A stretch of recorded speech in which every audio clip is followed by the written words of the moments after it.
Hi, my name is Daniel, and today I will be demonstrating how to use the donut view in SharpCloud. After watching this video, you will be able to create and configure the main and secondary chart in the donut view. First, create a new view, and then scroll down to select Donut. Then navigate to the view setup where you can configure the layout of the chart.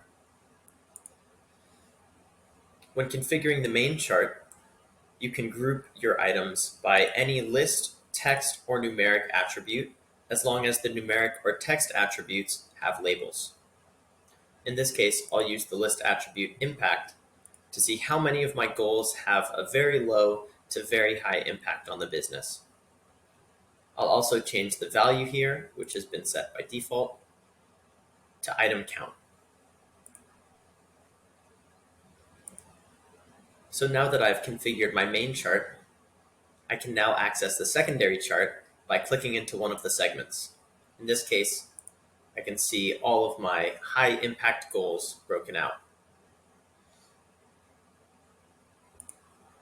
I can also configure the secondary chart in the view setup to make that chart a little more interactive.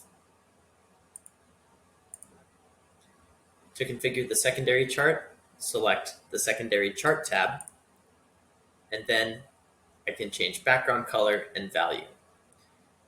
I'm going to change background color to item color to make sure I can differentiate all of the different items in my groups, and I'll change value to items count.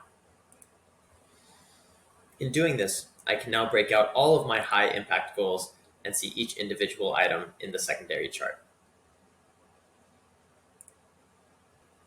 Thank you for watching. If you have any more questions, please refer to the SharpCloud knowledge base.